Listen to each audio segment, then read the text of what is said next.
선약 세 번째 시간입니다. 선일교회여 약속의 땅을 향하여, 줄여서 선약. 선약 세 번째 시간으로 오늘은 믿음의 정탐을 시작하라 라는 제목으로 말씀의 은혜를 나누겠습니다. 우리가 약속의 땅에 들어가기 위한 준비 과정들을 보고 있습니다. 가장 먼저는 강하고 담대하라 이렇게 말씀하셨죠. 강하고 담대하라는 얘기는 결단하라는 이야기입니다. 결단하는 신앙이 필요하죠. 그럼 무엇을 결단할 것인가? 지난 시간에 세 가지 말씀드렸습니다. 이제는 수동적인 모습으로 살지 말고 양식을 준비하라고 그랬죠. 능동적이고 적극적인 모습으로 진취적으로 나아가라는 거예요. 만나를 주시는 것만 받아먹던 자리에서 이제는 적극적으로 준비하고 하나님을 기대하는 자리로 나아가라는 겁니다. 시키는 것만 마지못해 하는 그런 신앙이 아니라 이제는 자원함으로, 기쁨으로, 감사함으로 반응하는 그 신앙이 되라고 먼저 그것을 결단해야 되고요. 두 번째는 연합하라 했습니다. 그래야 안식할 수 있다 했거든요.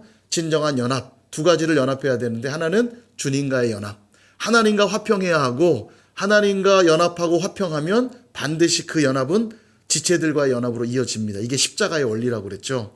그러니까 내가 지체들과 사이가 별로 좋지 않다, 그 말은 뭐부터 점검해야 됩니까? 하나님과의 화평, 하나님과 내가 연합하고 있는가, 이걸 점검해야 되는 거죠. 하나님과 연합하고 지체들과 연합하면 안식을 주신다 했습니다. 그러기 위해서 필요한 게 뭐냐면 선봉대가 되라는 걸 적용했죠. 선봉대가 되라. 하나님을 위해서도 선봉대가 되신다면 하나님과 뜨겁게 연합할 수 있어요. 하나님이 한 말씀 하시면, 예 주님 그거 제가 할게요. 예 주님 제가 열심히 그거 한번 해보겠습니다. 선봉대가 되고요. 지체들과의 관계 속에서도 제가 더 하면 됩니다. 아닙니다, 내가 할 겁니다. 아닙니다, 내가 할 겁니다. 서로 일해 보세요. 그럼 연합할 수밖에 없겠죠. 근데 만약 거기다 대고 내가 이것까지 해야 돼, 내가 이것까지 해야 돼, 이러면 연합이 불가능할 겁니다. 서로를 위한 선봉대가 되어주셔야 되고요. 마지막 세 번째 결단은 온전한 순종의 결단이 필요해요. 그들이 말합니다. 여호수아 당신의 말씀에 순종하지 않는다면, 따르지 않는다면 우리가 죽어도 좋습니다. 이 말은 죽기를 각오한 순종을 그들이 하고 있는 거예요. 순종하기로 작정할 때 순종은 기적으로 이어지게 될 줄로 믿습니다. 그렇게 우리 모두는 약속의 땅에 합당한 자들로 준비될 수 있기를 소망합니다. 이제 본격적인 정탐을 위한 움직임이 시작이 되는데요. 오늘 읽으신 대로 이제 정탐꾼을 파송하게 되죠.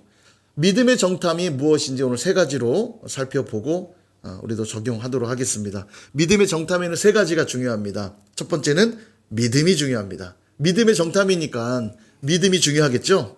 1절 말씀 보니까 눈의 아들 여호수아가 시딤에서 두 사람을 정탐꾼으로 보내며 이르되, 보시면 두 사람을 정탐꾼으로 보내고 있습니다. 그죠? 아마도 여호수아는 40년 전에 있었던 그 사건을 떠올렸을 거예요. 무슨 일이 있었냐면 시내산에서 이제 가나안 땅을 향해 출발을 합니다. 그리고 가데스 바네아라는 곳에 도착을 했어요. 각 지파별로 한 명씩 대표를 뽑아 12명의 정탐꾼을 꾸려서 가나안 땅에 보냅니다. 40일간 정탐하고 돌아왔는데 이 10명의 정탐꾼들이 악평을 해요. 그 땅 좋은 땅 맞다. 그러나 그 땅에는 거인들이 있어서, 안악자손들이 있어서 우리가 메뚜기와 같더라. 우리 그 땅 가면 죽는다. 큰일 난다. 악평을 해요. 그러나 여호수아와 갈렙 두 사람은 믿음의 보고를 하죠. 아니다. 그 땅은 하나님이 우리에게 주신 땅이기 때문에 그들은 우리의 먹이다. 그들은 우리의 밥이다. 우리 담대히 나아가자. 보고를 합니다. 근데 백성들은 2명의 말보다 10명의 말에 더 귀를 기울이죠. 그래서 결국 그 10명의 악평한 보고들 때문에 백성들도 원망하게 되고, 원망한 그들을 하나님은 광야에서 다 죽도록 내버려 두십니다. 10명의 정탐꾼은 말할 것도 없고 불평한 모든 1세대들은 전부 다 광야에서 죽게 돼요. 말하자면 약속의 땅에 들어가지 못하게 됐다는 얘기입니다. 이게 참 무서운 게 뭐냐면 믿음의 보고가 없어서 망한 게 아니에요. 여호수아와 갈렙의 믿음의 보고가 분명히 있었잖아요. 그들은 우리의 먹이라. 믿음에 도전됐습니다. 하나님이 우리에게 주셨으니 올라가자. 근데 10명의 영향력이 너무 크다 보니까 약속의 땅에 가지 못했다라는 점이 참 무서운 거죠. 40년이 지난 지금 여호수아는 다시금 그때의 사건을 상기했을 겁니다. 얼마나 많이 보내는가 보다 더 중요한 건 비록 소수라 할지라도 믿음의 정탐꾼만이 필요하다는 것, 그가 뼈저리게 느꼈을 거예요. 여호수아와 갈렙 단 두 사람만 믿음의 보고를 했던 걸 기억해서 그랬는지 딱 2명의 정탐꾼만 준비를 합니다. 그렇습니다, 여러분. 세상의 경영 방식은 양육강식의 방식이에요.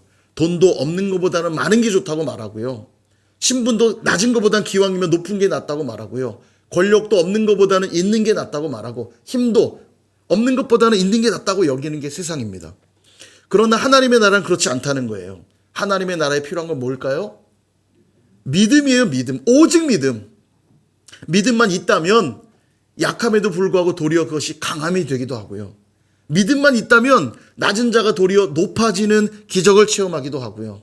믿음만 있다면 빈손임에도 불구하고 모든 것을 가진 것 같은 일체의 비결을 배우기도 한다는 것입니다. 믿음만 있다면. 성경은 우리가 의인으로 인정받기 위해 무엇이 필요하다 말하는가? 하박국 2장 4절 말씀 우리 같이 한번 읽어보도록 하겠습니다. 시작. 보라, 그의 마음은 교만하며 그 속에서 정직하지 못하나 의인은 그의 믿음으로 말미암아 살리라. 아멘. 예, 의인으로 인정받기 필요한 게 뭔가요? 오직 믿음이다. 예, 믿음으로만 의롭다 여긴 맞는 겁니다.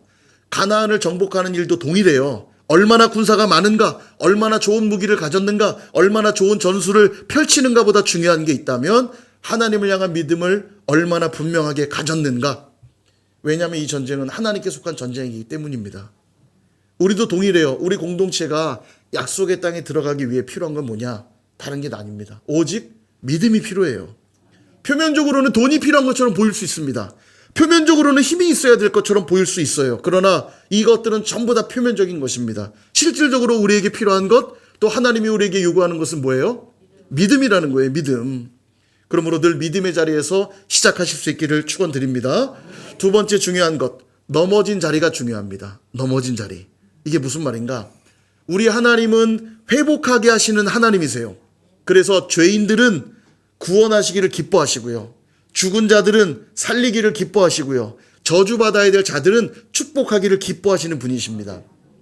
이스라엘 백성들을 약속의 땅에 들여보내시기 위해서 두 명의 정탐꾼을 준비하고 계시는데 그곳이 어디냐? 다시 한번 1절 말씀 볼까요? 눈의 아들 여호수아가 시딤에서 두 사람을 정탐꾼으로 보내며 이르되. 어디에서 두 정탐꾼을 보내고 있습니까? 시딤에서 보내고 있다. 이렇게 말하고 있죠.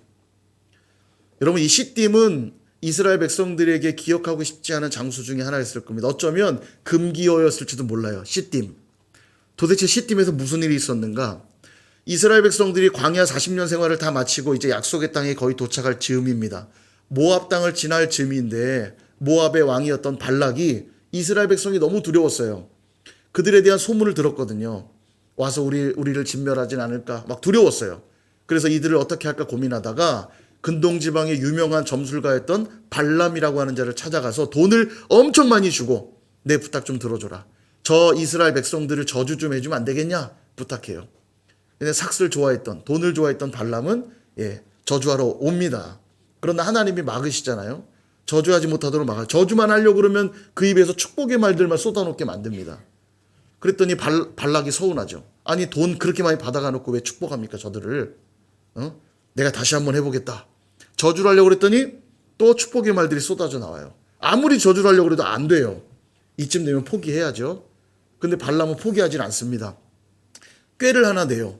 그 꾀가 뭐냐면 모압과 미디안의 여인들을 이스라엘 진 가운데 집어 넣으라는 거예요. 보내라는 겁니다. 그리고 이 여인들이 그 진 안에 들어가서 이스라엘 백성들과 음행하기 시작하고 그들이 섬겼던 바알 부올 우상 숭배하는 일에 이들을 가담시켜요. 이 여자들을 즐겁게 하려니까 같이 우상 숭배했던 겁니다. 그러자 하나님의 진노가 임하게 되고 연병이 돌아서 2만 4천 명이 죽는 일들이 벌어지게 됩니다. 그곳이 어디냐? 거기가 바로 시딤이에요. 그러니까 얼마 전 일입니다. 그렇게 오래된 얘기가 아니에요. 얼마 안 된 얘기예요. 그래서 이 시딤은 어떤 곳이냐면 부끄럽고 수치스럽고 아픈 곳이에요. 실패했던 곳입니다. 그러나 시딤에서 확실히 배운 것도 있었죠. 하나님을 붙들지 않으면 우리는 언제든지 망할 수 있다는 것. 발람이 아무리 저주하는 것에도 끄떡없었던 그들이 하나님을 잊고 불순종할 때 진짜 저주가 임한다는 걸 그들은 배운 거였어요. 근데 하나님이 바로 그 시딤, 실패한 것 같고 부끄럽고 수치스러운 것 같은 그 장소에서부터 약속의 땅을 향한 실질적인 정탐의 역사를 시작하고 있다는 겁니다. 그렇습니다. 여러분, 사람은 수치를 당하고 어려움을 당하고 실패를 당하면 그것을 피하고 싶어져요. 본능적으로. 그러나 여러분, 외면하고 피하는 방식으로는 절대로 회복할 수 없다는 사실을 기억해야 합니다. 여러분, 몸에 상처가 났다고 생각해 보세요. 상처를 외면하면 낫는 겁니까? 예, 치료해야죠. 치료하기 위해서는 그 상처를 직시해야 되고 직면해야 돼요. 어디가 얼만큼 다쳤는가를 확인하고 거기에 알맞는 치료를 시작해야 회복되는 거 아닙니까? 누군가의 관계가 깨어졌다면 어떻게 할 때 관계가 회복됩니까? 외면하면 회복됩니까? 외면하는 것으로 회복할 수 없어요. 그 깨어진 사람과 다시 직면할 때에만 관계는 회복될 수 있는 겁니다. 세상의 이치도 그렇습니다. 여러분, 야구선수 이정후 선수 아시죠? 이종범 선수의 아들인데요. 예, 굉장히 잘합니다. 이 선수가 이번에 메이저리그 진출을 했고 샌프란시스코 자이언츠와 계약을 했어요. 얼마에 계약했냐면 제가 적어왔어요. 6년간 1억 1,300억 달러. 예, 그 얼마인지 이게 감이 안 와요, 사실은. 그래서 제가 이제 우리 하나로 바꿔드리면 6년간 1,484억 원을 받게 돼 있습니다. 예, 역시 선일교회는 어지간한 숫자는 잘 안 놀래죠. 예, 이게 작아서 안 놀래는 건지 감이 안 와서 안 놀래는 건지 조금 더 피부에 와닿게 설명드릴게요. 6년간이 아니라 연봉으로 계산하면 연봉 247억 원. 꽤 크죠? 그래도 아직 느낌이 안 와서 반응이 없는 것 같은데 월급으로 환산하면 21억 원. 월급 21억 원. 이제 느낌이 좀씩 오죠? 좀 더 느낌이 오도록 일당으로 하면 7천만 원. 7천 원 아니에요. 7천만 원. 하루에 7천만 원 버는 거예요. 지금 시급이 만 원이 채 안 되죠. 우리 시급이요. 근데 이분의 시급이란다. 저기 일당 우리 한 10만 원 될까요? 예. 7천만 원이고요. 시급까지 계산하니까 291만 원. 한 시간에 291만 원 버는 거예요. 우리 지금 시급이 만 원이 채 안 되잖아요. 근데 이분은 한 시간에 291만 원 버는 겁니다. 예. 웬만한 분 한 달 월급보다 이분 한 시간 받는 돈이 훨씬 커요. 예, 대단하죠? 예. 이분이 이런 대형 선수가 될 수 있었던 것, 여러 가지 요인이 있겠습니다만 오늘 제가 포인트로 잡고 싶은 게 뭐냐면 이분이 좌타자입니다. 좌타자인데 좌타자가 되게 귀해요. 야구에서는. 그러니까 실력 있는 좌타자가 되면 몸값이 많이 올라가게 돼 있어요. 대부분은 우타자들이 많기 때문에 좌타자로 실력이 있으면 몸값이 크거든요. 근데 이종우 선수가 좌타자예요. 근데 원래 왼손잡이였냐? 아닙니다. 어려서 이종범 선수가 좌타자가 귀하니까 일부러 왼손 타자로 기른 거예요. 어려서부터. 왼손 타자로 계속 훈련을 한 겁니다. 그러니까 빛을 본 거죠. 왼손 타자로 실력이 있으니까 비싼 몸값에 이렇게 계약을 할 수 있었던 거죠. 손흥민 선수도 그래요. 손흥민 선수 월드 클래스 최고 선수 아닙니까? 전 세계가 인정하는 최고의 선수. 그가 월드 클래스인 이유, 빠른 스피드도 있습니다만 그의 강력한 무기가 뭐냐면 양발잡이라는 거예요. 양발잡이. 수비들이 얘기해요. 이 해설가들도 다 말하고 수비 전문가들도 평가하는 게 뭐냐면 손흥민 선수가 어려운 이유, 그가 대단한 이유는 수비하기가 너무 어렵다는 거예요. 대부분 유럽 선수들은 양발을 쓰지 않기 때문에 주발이 있다는 거죠. 오른발이 공격이든 왼발이 공격이든. 그러면 주발이 어떤 발인지 아니까 그 발로만 슛을 못하게 만들면 되는 거예요. 그러니까 반대발 쪽으로만 공을 몰아놓으면 제대로 슈팅을 못하니까 막기가 수월한데 이 손흥민 선수는 왼쪽 막으면 오른쪽 가서 슛을 치고 오른쪽을 막으면 왼쪽 가서 슛을 치니까 붙을 수가 없다는 거예요. 어디로 갈지 모르니까. 강력하죠. 그럼 원래 태어나서부터 양발잡이였냐? 당연히 아니죠. 손흥정 그 아버지가 대단하시잖아요. 어려서부터 아주 아들을 혹독하게 훈련하고 했는데 그때부터 양발잡이로 기른 거예요. 처음부터. 양발을 다 써야지 성공할 수 있다 해서 훈련을 다 시킨 겁니다. 그러니까 우리가 성공하기 위해 더 나아지기 위해서는 잘하는 걸 계속 잘해서 되지 않고 나의 연약한 부분, 부족한 부분, 약한 부분들을 더 강화시키고 단단히 할 때 넘어설 수 있는 거예요. 세상의 이치도 그렇습니다. 여러분 길을 가다 바닥에 걸려 넘어졌어요. 나를 넘어뜨린 이 바닥이 너무너무 원망스럽지만 그러나 결국 다시 일어서기 위해서는 그 원망스러운 바닥을 디뎌야만 다시 일어설 수 있는 겁니다. 우리 안에 있는 수치, 상처, 아픔, 실패를 회복하기 위해서는 그것들을 다시 직시하고 직면해야만 여러분 회복할 수 있는 겁니다. 이게 십자가의 원리이기도 해요. 십자가는 우리의 죄와 허물과 수치가 드러난 참혹함의 현장입니다. 영광의 자리가 아니에요. 가장 참혹한 죄인들을 처리하는 자리 아닙니까? 십자가를 바라볼 때 거기에 무엇이 드러나야 되냐면 우리의 죄, 우리의 허물, 우리의 수치심이 거기에 다 드러나야 돼요. 그걸 직시해야만 됩니다. 피해서는 해결되지가 않아요. 십자가의 것들을 가지고 나아갈 때 비로소 십자가에서 흘리신 예수 그리스도의 보혈이 우리의 죄와 허물을 깨끗하게 하시고 우리의 모든 수치를 걷어 가시는 거예요. 이게 십자가의 원리인 겁니다. 사랑하는 여러분, 실패한 자리가 있습니까? 혹시 상처 입은 자리가 있으신가요? 깨어진 관계가 있습니까? 수치심과 부끄러움의 자리 가운데 있습니까? 그 자리는 피해야 될 자리가 아니라 다시 하나님을 만나고 회복할 수 있는 자리라는 것을 기억하실 수 있기를 바랍니다. 그러므로 그 현장을 직시하고 그 모든 상황들을 주님께 올려드리십시오. 그리고 다시 하나님께 집중하면서 믿음의 정탐을 하기 시작할 때 회복의 역사와 기적은 일어나게 될 줄로 믿습니다. 마지막 세 번째 중요한 건 사람이에요. 사람이 중요합니다. 이제 두 명의 정탐꾼이 정탐을 시작했어요. 여리고 초입부에 있었던 기생 라합의 집에 유숙을 하게 됩니다. 아마 이 라합은 기생이니까 여리고 초입부에 주막 같은 것을 운영하면서 손님들을 맡고 교통로를 책임졌던 그런 여관 형태의 주막이었던 것으로 보입니다. 근데 정말 충격적인 일이 벌어지는데 2절에 보니까 어떤 사람이 여리고 왕에게 말하여 이르되 보소서 이 밤에 이스라엘 자손 중에 몇 사람이 이 땅을 정탐하러 이리로 들어왔나이다. 아멘. 충격적인 일이 벌어졌어요. 걸렸어요. 문제는 언제 걸렸냐? 이 밤에라고 돼 있죠. 예, 이 밤에 이스라엘 자손 중에 몇 사람이 정탐하러 왔나이다. 이 밤에라는 말은 정탐하러 들어온 그날 바로 발견됐다는 얘기예요. 일주일 정도 있다 발견된 게 아니고 들어간 그날 걸린 거예요. 실패도 이런 실패가 없죠. 그죠? 실패한 거 맞죠? 근데 정말 이 정탐은 실패일까? 한번 살펴볼게요. 라합이 두 정탐꾼을 숨겨줍니다. 그리고 수색대가 들어와서 여기 혹시 정탐꾼 안 왔냐? 내놔라. 그랬더니 라합이 둘러대죠. 이미 그들은 저기로 빠져나갔으니 빨리 따라가면 잡을 수 있을 겁니다.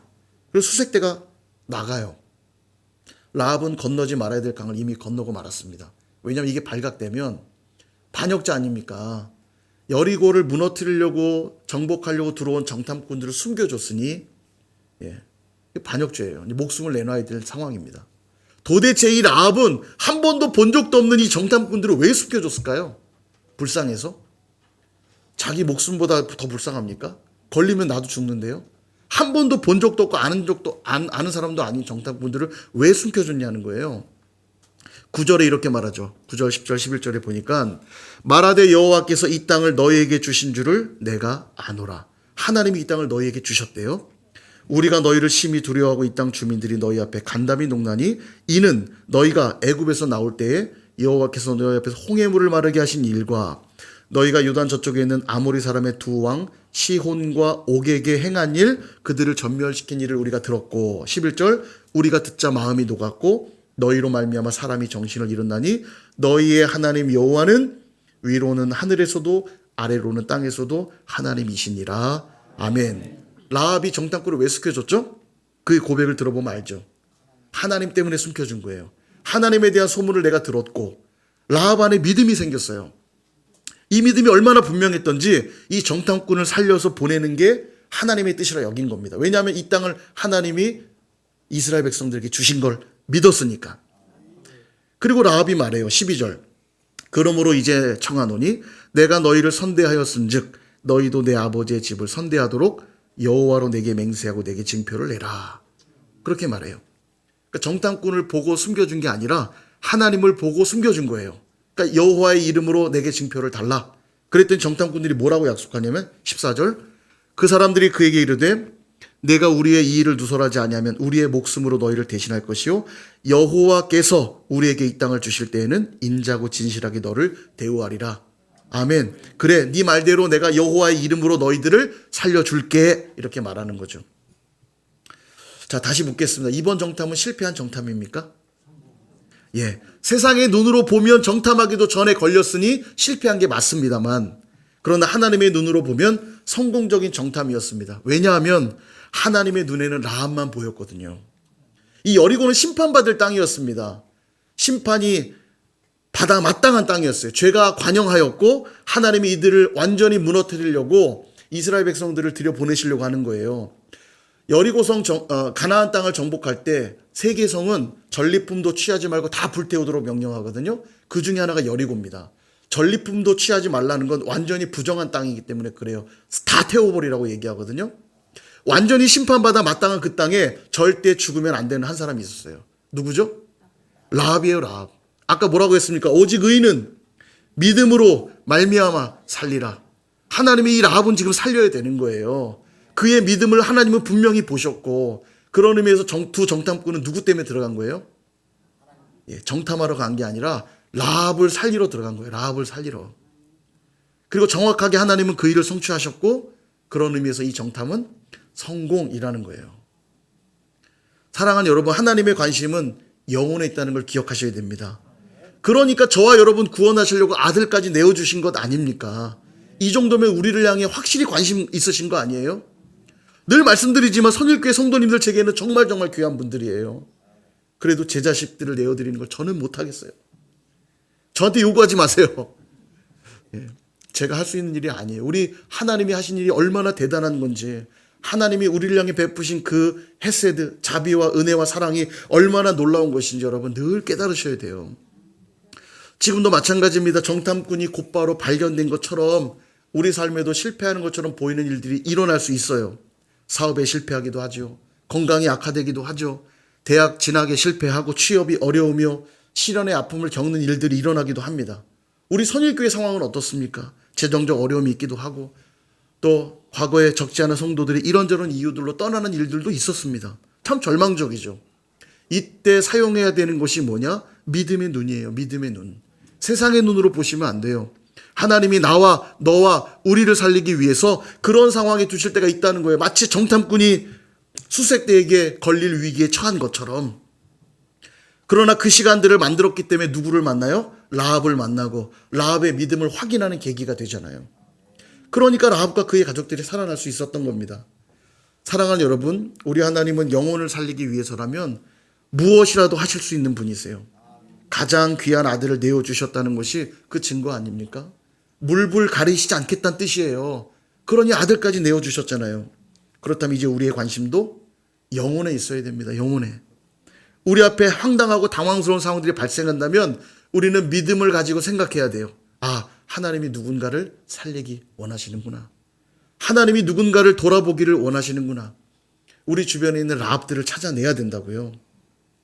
말하자면 믿음의 정탐을 시작하셔야 됩니다. 내 주변에 소외된 이들은 없는지, 우리 교회 공동체 안에 힘들어하는 분들은 없는지, 내가 잘 세워드려야 될 지체들은 없는지, 더 나아가 우리의 이웃, 지역사회, 또 열방에까지 우리가 힘써 복음을 전해야 될 자들은 누구인지, 이 사명감이 충만해야 된다는 거예요. 우리가 이것에 준비되어 있기만 한다면 이제 얼마 되지 않아 여리고를 무너뜨리는 일, 가나안 땅을 정복하는 일은 하나님이 행하시는 거예요. 어차피 우리가 여리고 못 무너뜨립니다. 나중에 살펴보겠지만 여리고 이들이 힘으로 무너뜨렸나요? 그냥 빙글빙글 돌고 무너지죠? 하나님이 그냥 하시는 거예요. 라합을 꺼냈기 때문에 더 이상 이제 상관없어요. 이제 무너져도 되는 거죠. 여리고성은. 말씀을 정리합니다. 사랑하는 여러분, 오늘의 정탐은 세상의 눈으로 볼 때는 실패처럼 보입니다. 그러나 하나님께는 성공적인 정탐이었어요. 그래서 신앙은 관점의 싸움입니다. 이 관점부터가 바뀌어야만 약속의 땅에 들어갈 수가 있는 거예요. 어린 딸을 둔 한 어머니가 23살에 남편을 잃고 홀로 딸을 키우게 됩니다. 이 어머니는 굉장한 헌신적인 수고로 딸을 공부시켰고 또 유학도 보내요. 그리고 유학을 해서 공부 열심히 한 이 딸은 아주 유명한 대학의 교수가 됩니다. 제가 어디서 본 글이에요. 근데 이 딸은 고등학교 시절까지는 교회를 나가다가 그 이후로는 교회 출석을 하지 않았는데 이제 어머니가 다시 그에게 권유를 합니다. 신앙생활을 시작해야 되지 않겠냐. 교회를 나가자. 그래서 어머니의 권유로 교회를 나왔습니다. 근데 교회를 나와서 실망한 거예요.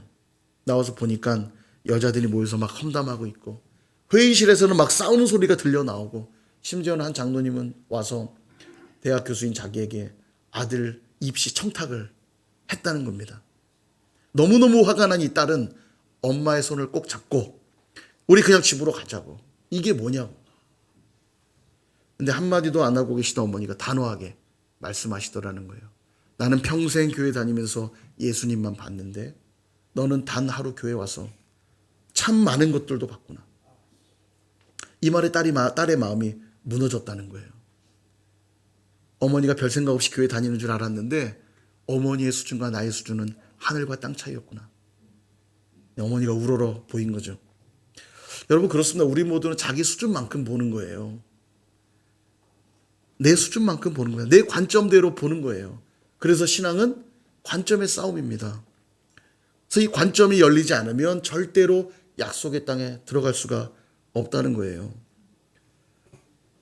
그런 점에서 오늘 우리의 관점도 두 정탐꾼과 같아야 합니다. 먼저 여러분 믿음으로 무장하셔야 돼요. 믿음의 눈으로 바라보지 않으면 절대 보이지 않는 나라가 하나님의 나라거든요. 그리고 그 믿음으로 참혹한 십자가의 자리로 나아가야 됩니다. 거기서 내 죄와 내 허물과 내 실패, 내 연약함, 내 수치, 내 부끄러움 다 올려드려야 돼요. 그럴 때 치유가 있고 회복이 있고 다시 시작할 수 있는 담대함을 얻게 되는 거예요. 그럴 때 그 믿음은 우리로 영혼들을 보게 합니다.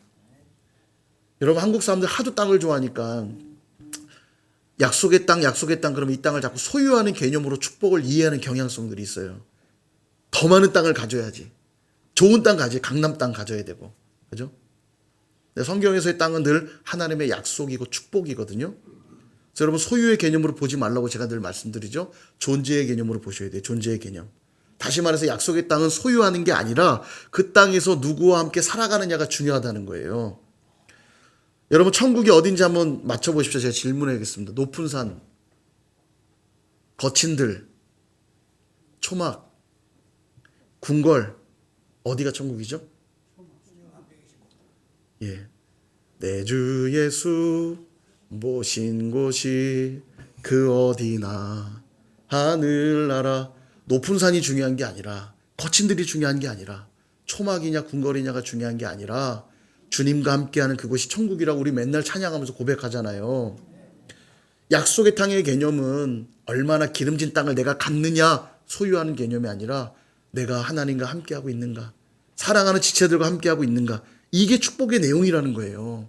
그런 의미에서 우리가 약속의 땅에 들어가 산다는 건 약속을 함께 받은 이들과 함께 살아가는 곳, 그곳이 약속의 땅인 거예요. 우리 선일교회도 약속의 땅으로 나아가자고 지금 말씀을 살펴보고 있잖아요. 그죠? 그 약속의 땅은 뭐 어디 실제로 돈 주고 땅을 사는 겁니까? 그게 아니에요. 눈에 보이는 가시적인 땅이 아닙니다. 하나님이 역사하는 그곳, 믿음의 사람들이 사랑하며 함께 연합하여 하나 된 그곳, 거기가 약속의 땅이잖아요. 그런 의미에서 오늘도 함께 살아갈 지체들을 세워가는 것이 중요하다는 겁니다. 그러므로 오늘도 내 삶에서 위로해야 될 사람이 누구인지, 격려해야 될 사람이 누구인지, 도와줘야 될 사람들은 누구이고 살려내야 될 그 라합은 누구인지를 찾아내셔야 돼요. 여러분이 그 일을 완수하기만 하면, 그 믿음의 정탐을 하기만 하면 이제 하나님은 우리의 대적들을 물리치실 것이고 성들을 다 무너뜨려서 약속의 땅을 차지하는 일들을 이루어 주시게 될 줄로 믿습니다. 무엇보다 우리 선일 공동체에게 다시 한번 도전합니다. 우리가 어려운 시간들 통과하고 있지만 절대로 좌절하지 마시고 낙심하지 마십시오. 이 시간은 믿음의 정탐을 하는 시간이에요. 이 관점이 열려지셔야 됩니다. 그러므로 이때일수록 더더욱 서로를 격려하고 위로하며 세워갈 수 있기를 소망합니다. 그럴 때 우리 모두는 약속의 땅에 더욱 한 걸음 가깝게 나아가게 될 줄로 믿습니다. 그렇게 믿음의 정탐을 통해서 약속의 땅에 한 걸음 더 나아가시는 저와 여러분 다 되시기를 주님의 이름으로 축원드립니다.